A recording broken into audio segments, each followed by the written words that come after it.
Right now at 5, a look at rural food concerns in Missouri, what's impacting families and communities across the state. And we're starting to see showers, even a few rumbles of thunder increasing across the 4 states this morning. We'll look at your forecast coming up. Plus, Grove, Oklahoma celebrates the groundbreaking of a new 6,400 square foot general store. The 4 states' most watched news starts now. Good morning and welcome to the KOAM Morning News. It's 5 a.m. I'm Elise Noe. And I'm Chris Warner. It is now Thursday, May the 29th. Almost through this week, the last full week here of May. Hard to believe. Coming to a close, indeed. It hasn't really felt like May for most of this month. No. We've been pretty below normal here lately, and that trend, as we mentioned yesterday, may continue into June. Maybe not as cool as it's been in May, but cooler than normal, which, again, not necessarily a bad thing.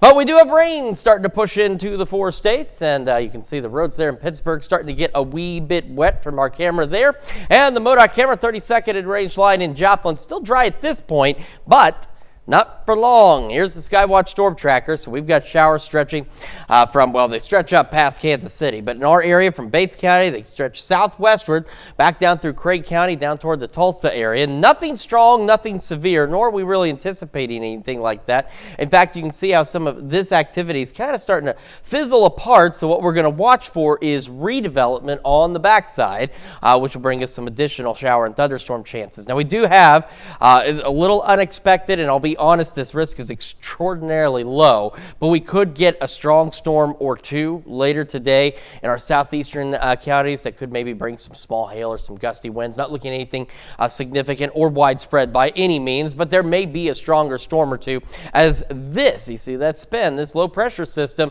that's bringing us these rain chances continues to slide off to the east. We'll have those shower storms. They'll be a little more widespread through the first half of the day, and as we roll into the afternoon, they'll become a bit more isolated, and we could get one more little round of rumbles of thunder. If it materializes, it could last a little later into the evening, but I think for most of us, though, the bulk of the rain will be done by about 8 o'clock. Temperatures this morning a little milder than where we were yesterday. They'll fall back a little bit to our lows, and then they'll turn around, and they will not warm much as we go 60 in Joplin right now, 61 Pittsburgh, and across the area, there's the low. Right now, it's off to our west, and we've got a few upper 50s. Most of us are into the low 60s right now, and as I mentioned, though, temperatures will gradually fall back a little bit, and then they'll warm up not by much. We're looking at mid-60s. You can see temperatures just kind of hovering through most of the day. Again, more widespread shower and thunderstorm chances through the first half of the day. They'll start to become a bit more scattered to isolated as we roll through the rest of the day, eventually clearing out overnight tonight with that north breeze around 5 to 10 miles an hour. We talked about shower and storm chances we were watching next Tuesday. There have been some changes, and again, it's only Thursday. There will be many more changes, but it is something we've got to keep our eye on. We'll go over those details with you and take a look at those storm chances next week and, of course, our weekend forecast here in just a few more minutes. Elise? All right, Chris, thanks. A decision this week from the Missouri Supreme Court has added more confusion regarding the current state of abortion access. In November, Missouri voters passed Amendment 3, which removed the state abortion ban that took place following the overturn of Roe v. Wade. But now the court has ruled that a district judge applied the wrong standard in their ruling that allowed abortions to resume in Missouri. Regulations that had been placed on hold were one setting cleanliness standards for abortion facilities and a requirement to be licensed by the state. The district judge had ruled the licensing requirements were discriminatory, allowing Planned Parenthood to resume abortion care. On Tuesday, the Missouri Supreme Court overturned that ruling, and as a result, Planned Parenthood has stopped performing abortions in Missouri. Now, in a statement, the organization says, quote, "Our patients will remain our North Star, and we will continue to fight for their freedom to the constitutionally protected health care they voted for."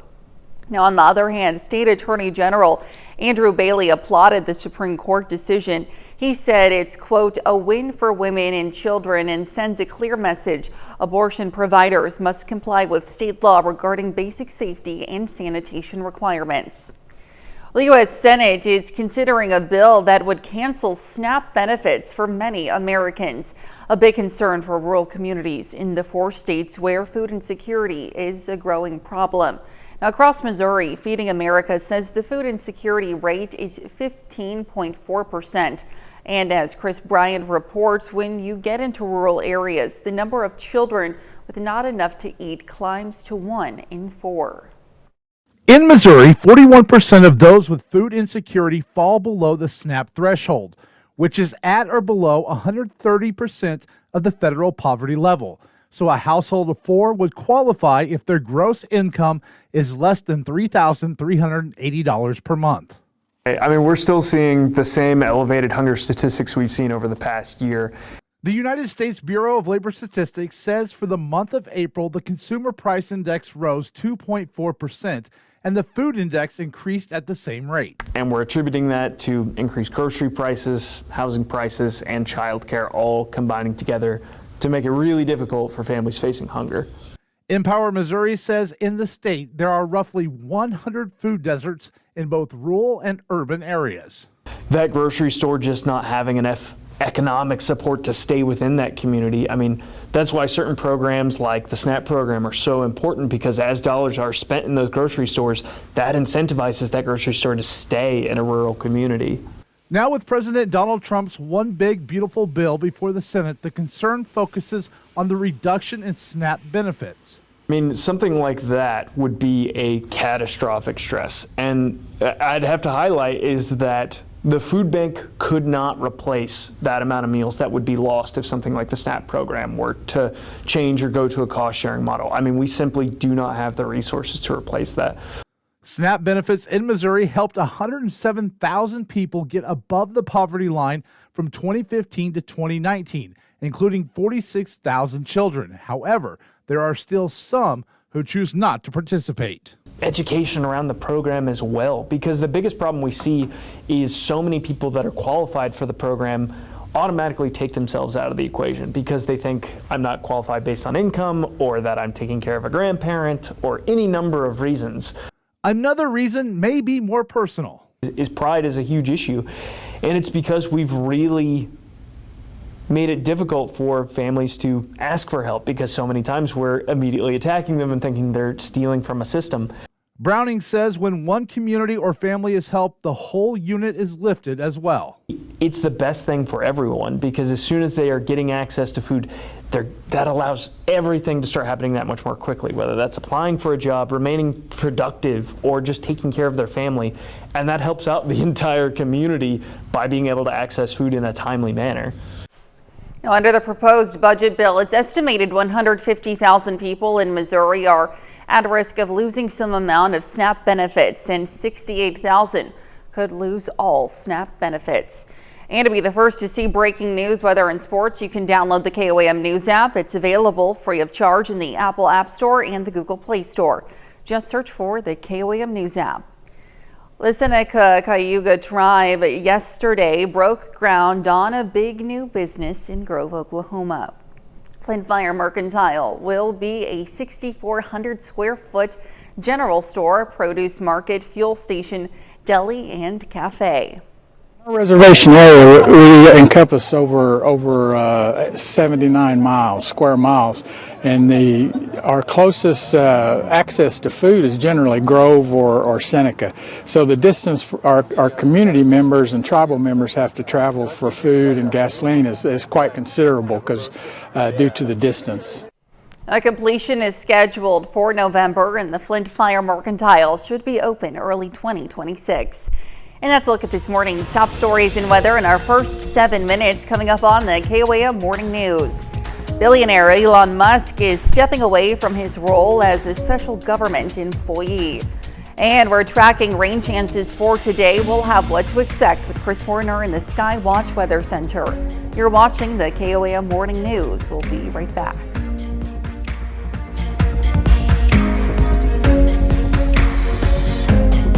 Well, topping Nation Watch this morning, breaking overnight at the White House, billionaire Elon Musk says his time as a special government employee is coming to an end.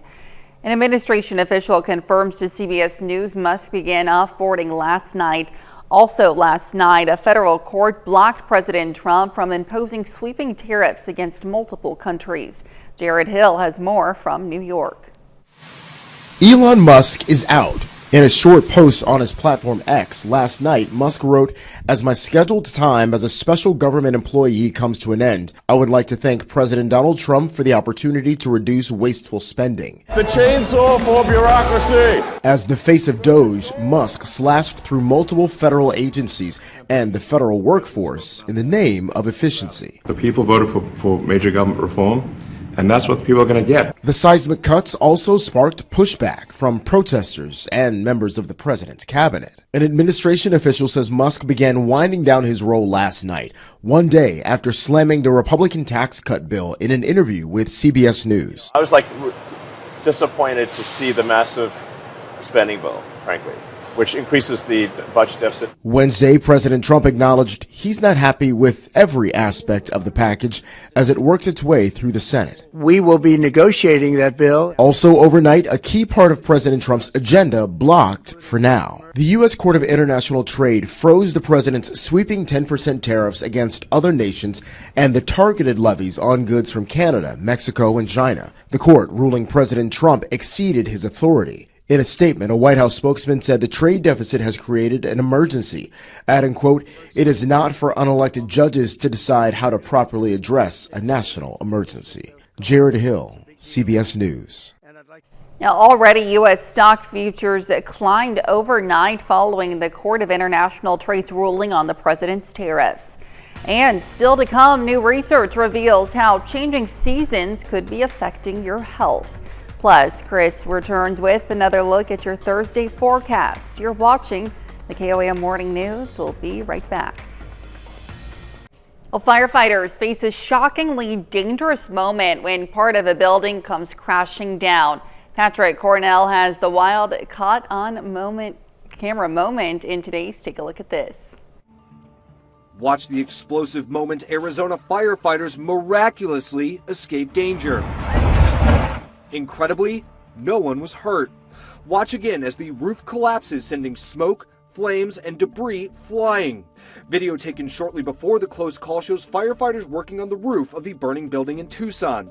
Authorities say crews were still there when it imploded. The aerial view of the aftermath shows just how amazing it is that everyone walked away okay.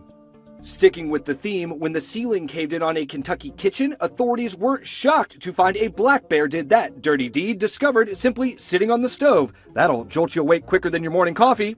Eagle-eyed internet sleuths spotted fictional Deputy Sheriff Barney Fife near the crime scene, and he's seen this before.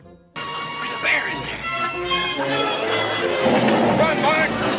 Fish and Wildlife say the wild animal worked its way up a ladder into the attic where one misplaced paw led to calamity. Officials eventually helped the bear escape through an open door. And last but certainly not least, one doggone good story. These best buds reunited on Memorial Day weekend. My boy. Oh, it's my baby. Army Specialist Cameron Markert and Attila, a bomb-sniffing German shepherd, served together and traveled the world on dozens of missions. The partners had to be separated when Attila went into early retirement due to health problems and Cameron was reassigned. Over the holiday, American Humane Society escorted Attila from Virginia to Colorado so these pals could get back together. After months apart, Cameron was finally able to welcome Attila to his forever home. For Take a Look at This, Attila, man. Oh my goodness. I'm Patrick Cornell. What an adorable reunion. Let's head over now to Chris for a quick look at your forecast. Yeah, taking a look at downtown Pittsburgh. The roads are wet, and that is because we've got showers and even a couple of rumbles of thunder working through the area. We'll have another complete look at your forecast, break down our storm chances for today, and talk about how the weekend is shaping up and storm chances that we're keeping an eye on next week as well when we come back. Welcome back to the KOAM Morning News, 6:21 now on this Thursday morning. We've got some showers out there and again some rumbles of thunder across the area as well this morning. So we're going to take a tour on this rain. We're going to start up north here. So you can see Butler, Mound City, Nevada, Fort Scott, and a number of locations in between, of course, including I-49, 54, and US 69. Dealing with some showers, even some moderate rainfall at times. Heading back to the west, Yates Center, Eureka, you're in the clear for the time being. Burlington, got showers around you, stretching over toward Garnett, down toward Iola, Bronson, Chanute. A little gap around Erie, and then down to the south we go on the southeast side of Fredonia. We've got some moderate showers out there. Parsons, you're kind of in the middle of it. Girard, Pittsburgh, of course, we showed you our camera in downtown Pittsburgh a few moments ago, where you can see the roads are wet, and you can see some heavier showers into parts of central Labette County, just to the east of Mound Valley, west of Oswego. Now we've got some moderate showers stretching through Cherokee County, going through Columbus, back down to the south. Then we get into northeast Oklahoma. Showers a little heavier, getting ready to roll into Miami and Fairland, pushing out of Veneta. Grove, you will be up next with these showers and storms. And Welch, you're on the backside of some of this heavier activity. All of this part of this complex of storms. Some of these storms yesterday, especially to our west, were strong to severe. But as you can see, the complex itself kind of weakening here over the last hour or so. But what we'll be watching for is eventually additional development of showers and storms. You can see that activity there, and if you watch the last loop here, you see a few spotty showers beginning to pop up to the west of our immediate area. So we're not done with the rain. I know on the Skywatch Storm Tracker here, it looks like it's about done. Well, it's not quite done yet. We do have a bit of a soggy Thursday in store. As we mentioned earlier as well, could get an isolated strong storm or two in our southeastern counties. This threat is extraordinarily low, but we could see some small hail, perhaps some gusty winds with a couple of the afternoon storms. The greater concerns are outside of our area, off to the south and southeast, but nonetheless, a couple of strong storms may be possible. Again, it's not something we're overly concerned about at this point. What we've got is a low pressure right now is immediately to our west. Excuse me.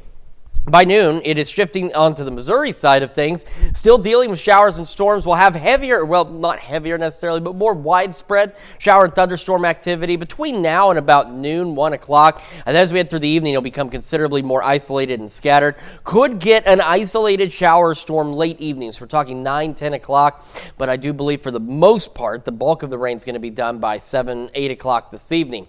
Our Friday looking fantastic. We'll have clear skies, temperatures warming up, start going in the mid to upper 70s by Friday afternoon. We roll into Saturday. We're going to spend the day sunny as well. I know there were some concerns about pop-up storms, but those concerns have been waning over the last couple of days, and now we're looking at really just another beautiful day, which we certainly deserve as we roll into Saturday afternoon, and we'll be warmer going into the low 80s. So through this morning, scattered showers and thunderstorms. Temperatures slowly rising from 61 by 8 to 64 by 11 o'clock this morning. Again, our highs today, mid-60s out there with the north breeze 5 to 10. We'll start to see again the shower and thunderstorm chances gradually decreasing as we head through the afternoon and evening, but nonetheless could stick around for a little bit out there tonight. We'll fall back into the low 50s. North breeze still 5 to 10, and initially mostly cloudy skies, but those skies will slowly be clearing as we roll through the overnight hours into tomorrow morning. Now here's Tuesday, and it is a mess on the future track right now, but we are getting signals that by Tuesday afternoon and into the evening, we could be dealing with the possibility of some strong to severe thunderstorms, which is now showing up for the Tuesday outlook. And you can see really long and west of the 69 corridor is where we do have a risk area highlighted. Now it's still early. There's going to be changes. We've seen the changes in our favor sometimes where the severe threat is scaled back or moved out of our area. Unfortunately, over the last month and a half, we've also seen these changes where it increases our severe risk. So we'll watch this very closely. Right now, the primary concerns would be with large hail and damaging wind gusts. But there is an isolated tornado threat next Tuesday. But again, still several days away. So we'll keep a very close eye on it for you as we get closer. Between here and there, again, storms today. Otherwise, this weekend into Monday looking great. We're heating up. Then we got to watch those thunderstorm chances. And it's not just Tuesday. As we go through a good portion of next week, we'll have those storm chances. And some of those storm chances could bring strong to severe storms outside of Tuesday as well. So something we'll certainly keep an eye on. Let's check your forecast. We're going to send it to Elise now with Health Watch. All right, Chris, thanks. Well, which foods are to blame for our high consumption of salt? Well, a survey by the American Heart Association found pizza, soup, and chicken are the main sources of sodium for most Americans. The survey also found sodium Use varies by race and ethnicity, with Asian Americans most likely to add salt during cooking and Black adults most likely to try and reduce their salt intake. Well, new research shows humans are seasonal creatures and our health is influenced by changes in those seasons. Now, a study by the University of Michigan found the amount of sunlight we get influences us from our moods to our sleep schedules and circadian rhythms. Now, sunlight exposure could also impact our metabolism and cardiovascular health as well. Well, a mother's affection during childhood can impact a person's health for their entire life. A study by UCLA found children who receive more praise, positivity, and affection from their mothers at age 3 will perceive the world as more safe as teenagers. At age 17, they also had fewer physical and mental health problems than children who did not receive maternal affection. That's a look at some of today's top health stories. We'll be right back. Right now at 5:30, small business owners get some big help from the Baxter Springs Chamber of Commerce. And we've got rain working through the area, even a couple of thunderstorms today. Well, look at your forecast coming up. Plus, we'll see how Jesse James's legacy is helping Pineville, Missouri thrive at this year's festival. The 4 states' most watched news starts now. Good morning and welcome to the KOAM Morning News. It's 5:31. I'm Elise Snowe. I'm Chris Warner. It is now Thursday. It's May the 29th, last full week of May. We're rolling into June, and of course, June 1st, the unofficial start to summer, the meteorological start to summer, and it hasn't really felt all that summery this month. So that's been good, and hopefully those trends continue for us. We also have rain. We really have needed it. You know, we had the severe drought conditions through most of last year. We also had extreme heat through most of last year. So far, things looking okay. Our camera downtown Pittsburgh, well, the roads are wet, and if you look, you can see the little sprinkles down there. It's still raining in Pittsburgh. That's why the roads are wet. On to the Missouri side, not quite to Joplin yet. So MoDOT camera 32nd and range line. A little hard to see. There's a sign on a business deck right down here, and it is super bright at night. But the roads are still dry nonetheless. Here's Skywatch Storm Tracker. So we do have some heavier rain working into the Miami area, parts of Ottawa County. It's stretching down in northern Delaware County. So we're talking Grove and around Grand Lake. We're going to get some of the heavier rain. It's just moderate showers, even some light showers as you get a little further north, but it stretches back through southeast Kansas and into the Missouri side of things as well. All of it part of what was a pretty intense complex of showers and thunderstorms overnight that did bring severe weather out to our west, and that is not going to be the case with this activity. Now, what we're going to watch for is new development that will eventually fill in, because I know you look at the radar loop, it looks like things are winding down. Not quite yet. We still have rain chances continuing, and we do have the chance for a strong storm or two in our southeastern counties that could bring maybe some small hail or gusty winds, but the greater threats for any severe weather outside of our immediate area, and these chances here are very low at this point, so it's not something necessarily to panic about, but just bear in mind, could get some small hail, gusty winds with a couple of storms this afternoon. So here's the culprit, this low pressure system that by noon is going to be switching to the Missouri side. By noon as well, so the first half of our day is where we're going to have more widespread shower and thunderstorm activity. As we head through the afternoon and evening hours, it's going to be considerably more scattered to isolated. And Future Track is suggesting maybe an isolated shower storm lasting a little bit late, but I think the bulk of the rain is done by about 8 o'clock tonight. Sitting at 60 in Joplin, 59 in Pittsburgh, the low right now, they're over there where those wind arrows are spinning around just to our west. Most of us into the upper 50s, got a good mix of upper 50s and low 60s out there. Highs today, back below normal again. We should be about 80. We're looking at reaching about the mid 60s. Again, heavier thunderstorm chances through about noon, 1 o'clock, and they'll become more scattered to isolated as we roll through the afternoon and evening hours. We will clear out heading into the weekend. We'll talk about that, plus storm chances that we're keeping a close eye on next week here in just a few more minutes. Elise? All right, we'll see you soon, Chris. Well, a rollover crash alerted multiple first responders Wednesday evening. Around 6 yesterday, Sarcoxy Rural Fire and Newton County deputies were called to Highway W near Elder Road to a truck that had experienced a rollover after a tire blowout. The white pickup had overturned multiple times and is considered a loss. According to Missouri troopers on scene, The pickup was traveling at highway speeds when the right front tire blew out, causing the truck to veer off to the right and overturning through a fence and into a field. No one in the pickup suffered injuries. And now you can stay up to date with the latest news, weather, and sports with the KOAM Plus TV streaming app. It's available on Amazon Fire TV, Android TV, Apple TV Plus, and Roku. The player is also available on our news and weather apps as well as our website. Watch live streaming anytime, absolutely free. The KOAM Plus TV streaming app. Well, the Baxter Springs Chamber of Commerce hosted a big event for small businesses yesterday. The Kansas Small Business Development Center invited small business owners out for a fast-paced workshop filled with practical tips and tools. The business advisors were on hand to provide strategies to improve operations, boost marketing, and help business owners avoid common pitfalls. I think it's good to bring small businesses together. One, just to kind of network, and two, I'm hoping to leave them with some tips and tricks that they can take home today to actually make their business a little more successful. The Kansas Small Business Development Center Network promotes economic growth in the Sunflower State by providing management, marketing, and technical assistance to small businesses.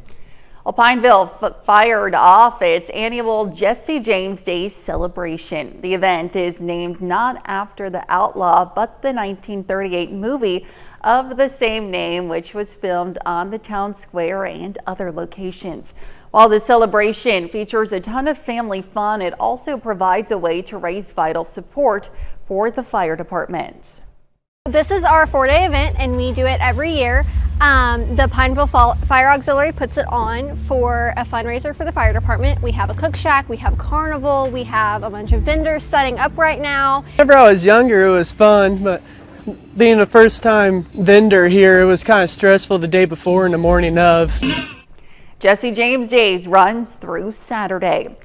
Well, get ready for a night of food, fun, and fundraising at Wildcat Glades. The Wildcat Friends Group is hosting its 4th annual Crawdads at the Creek, their biggest fundraiser of the year, on June 6th at the Pavilion on Shoal Creek. Last year's event drew a lively crowd, and this year promises even more excitement with a delicious crawdad dinner, live music, a dessert auction, and yard games. Funds raised help support vital education programs at the Wildcat Glades Nature Center, inspiring the next generation of nature lovers. All of the funds that we raise at this event go towards our education programs, habitat restoration, trail maintenance, just all of the different varied things that we do at Wildcat Glades. We really want to encourage people to just come out and enjoy nature. You know, we do a lot to really make sure that people understand what we have here. Now, tickets are $50 and include dinner, and you can find a link for tickets on the Wildcat Glades website. And that's a look at our top news stories coming up this half hour on the KOAM Morning News. A major court ruling reins in presidential power as President Trump's sweeping tariffs get blocked. Plus, Ford and Lincoln are recalling vehicles due to a safety issue. We'll have the details. You're watching the KOAM Morning News. We'll be right back. In Consumer Watch this morning, the U.S. Court of International Trade has blocked President Trump from imposing sweeping tariffs on many other countries, ruling that he exceeded his authority. The president has cited a 1977 law, the International Emergency Economic Powers Act, to levy the tariff since it gives the president the power to regulate imports during certain emergency situations. But the 3-judge panel said the law does not give the president blanket authority to set tariffs. Well, more than 1 million Ford and Lincoln vehicles are being recalled. According to the National Highway Traffic Safety Administration, a software issue with the rear view camera could cause it to freeze, increasing the risk of a crash. Ford Motor Company says affected owners can get a free software update at dealerships or remotely over the air. And Twix is moving on to its 3rd cookie-inspired flavor. Twix Snickerdoodle adds cinnamon sugar spiced caramel to its signature candy. The new bar is set to hit store shelves nationwide in July. That's a look at Consumer Watch. Here's Chris with a quick look at your forecast. Yeah, we've still got those wet roadways in Pittsburgh as showers continue to push through the area. More showers, a few storms on the way today. Another look at your forecast when we come back. Well, a special treat from one restaurant chain is coming next month to farmers. Details are in today's Ag Day Minute. I'm Clinton Griffiths with today's Ag Day Minute. One supermarket chain is recalling some baby food. Publix is recalling fruit and vegetable baby food sold in 8 states. Now, federal health officials say it's because product testing found elevated levels of lead. It impacts 4-ounce Greenwise pear, kiwi, spinach, and pea baby food pouches sold at more than 1,400 stores. Publix said all of the potentially contaminated products have been removed from store shelves. No illnesses have been reported. A plant that manufactures lots of tasty treats is shutting down. James Smucker announcing it is closing its Hostess plant in Indianapolis, adding it is consolidating its operations to other existing facilities. It says it will close the facility by early next year. Smucker says it's trying to stabilize the Hostess business and position it for long-term growth. Now, the plant employs about 260 people. We're coming up on June, which is National Dairy Month, and Culver's is celebrating the nation's dairy farmers by giving them free, fresh, frozen custard. Throughout the month of June, farmers can use the code DairyGood with their online order to get a free scoop of frozen custard. Now, Culver's also continues to take part in its Thank You Farmers Project, which supports local ag efforts along with national organizations working to advance the industry on a broader scale. For more ag news, watch Ag Day weekdays on the station or get updates over at agweb.com. Let's head over to Chris for a full look at your forecast. Yeah, we're going to start with the Skywatch Storm Tracker this morning. We've got showers and a few rumbles of thunder. Now remember, the Skywatch Storm Tracker will not pick up on cloud-to-cloud lightning, but it does detect cloud-to-ground. So no cloud-to-ground lightning, which is definitely a plus, but there might be some rumbles of thunder. Got some moderate showers around Butler, including parts of I-49 heading up north. Some light showers back through toward Mound City, Gardnett. Iola, you are okay for now. Fort Scott, you are getting some showers, as well as Nevada, Lamar, some on your northeast side. Pittsburgh, of course, it's been raining for a while. Girard, same. This little shower that's over here near Erie, so between Parsons and Erie, stretching back just east of Fredonia, it's kind of recycling a bit. And that's what we were talking about this morning, is that's going to be an expectation of some redevelopment of these showers and storms. So it may look like it's coming to an end, but it is not. Now we're starting to see some heavier rain intensifying a bit now to the south of Columbus into southeastern Cherokee County. So that's going to be Baxter Springs, Galena, Riverton. You are up on deck. Joplin, showers on your back door. Same in CJ, Seneca right there as well. Heavier showers, even some rumbles of thunder down into Ottawa County. So Miami, you're getting through some heavy rain now. Seneca, you are up next. And we've got this guy just to the west of Grove, getting ready to rain out there as well. And some showers stretching back toward Veneta. All of it's part of this bigger complex that, again, brought some strong, severe thunderstorms to our west overnight. Nothing like that for us, but take a look how it fizzled out. And then it starts to build back up again. And that's the same thing with this little shower here. We got some that are starting to fill in out to our west, or at least trying to. So we're not quite done with the rain yet. Even though it looked like it, we're not done yet. In fact, we'll have scattered showers and storms through the first half of our day that'll be fairly widespread. We do have an opportunity in our southeastern counties here for an isolated strong storm or two, maybe some small hail, gusty winds. Not looking at anything significant, but just be weather aware.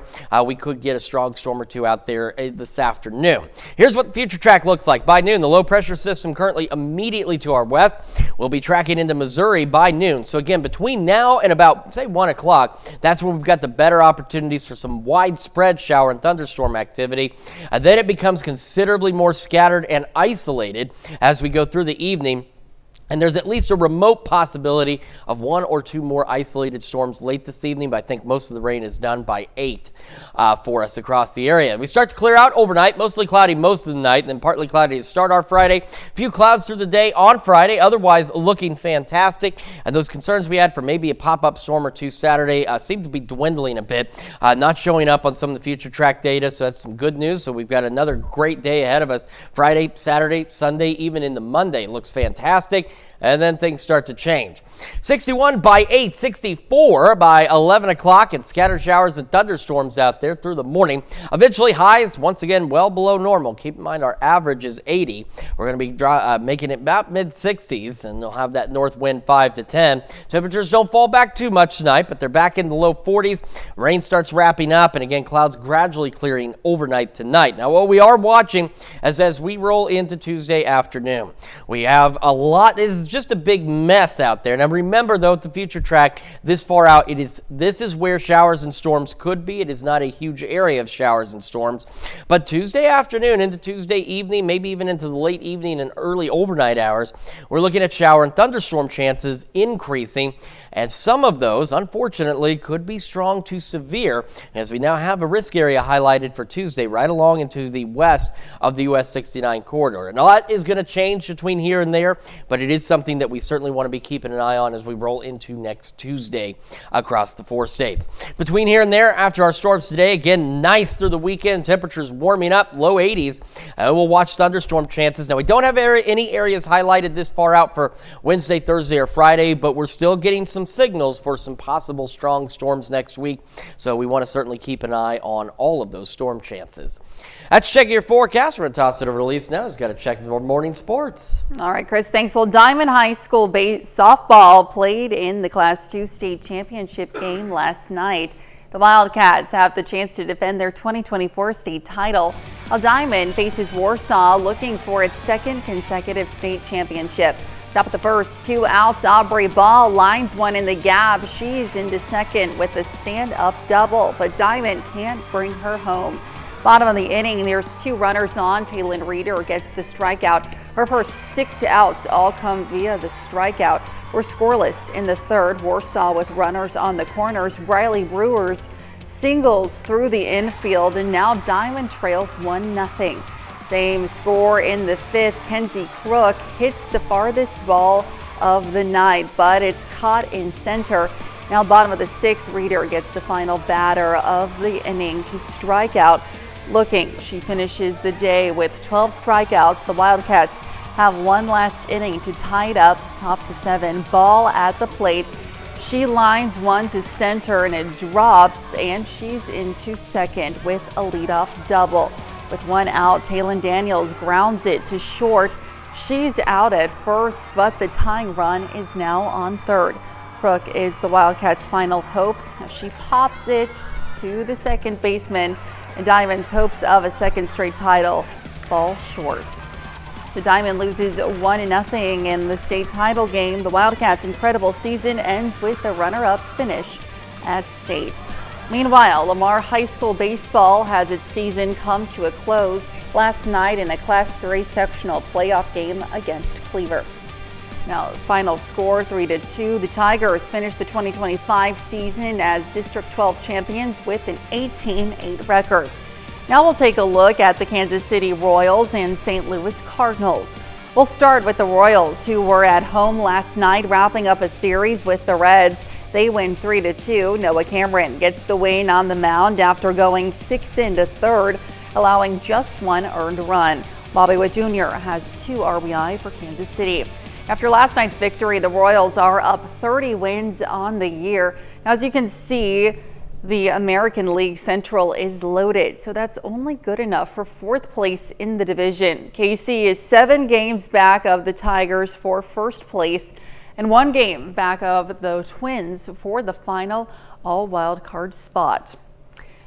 Well, the Cardinals are in Baltimore, and they win last night as well. Final score 6-4. Big game at the plate for both Brendan Donovan and Mason Wynn. The Redbirds' middle infielders combined for 7 hits, 3 RBI, and 5 runs scored. Everyone near the top of the NL Central standings just keep on winning. Now, the Cards have won 2 in a row, but they're still 3 games back of the Cubs for 1st place because Chicago has won 4 in a row. In the wild card race, St. Louis is currently a game up on the Giants for the NL's 3rd spot.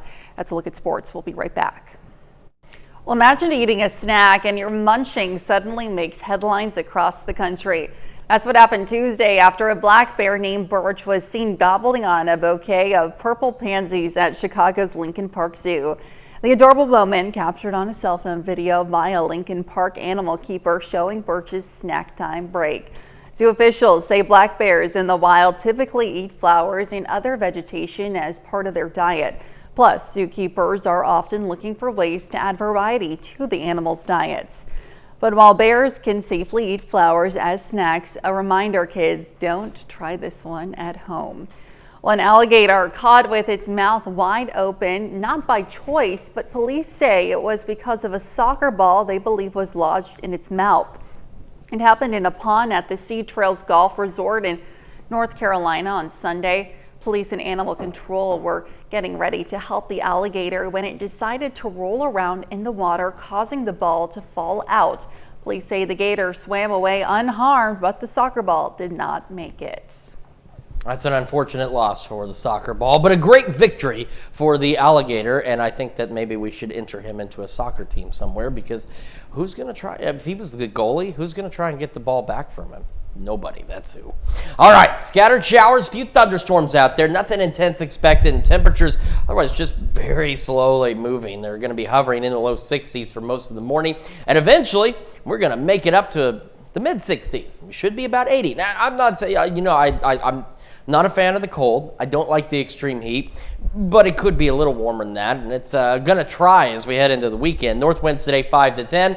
Again, scattered shower storms. Most of these should wrap up by 8. There's some data that suggests an isolated shower storm could try and push through as late as 10, but I think most of this is done by 8. I will be back into the low to mid 50s tonight. As I mentioned, we're watching next Tuesday, of course. We do have that strong to severe thunderstorm threat out there as well. All right, through the weekend, looking great. Skies clear out, low 80s, and then as I mentioned, starting next Tuesday, more thunderstorm chances to watch. We'll be back with more after this.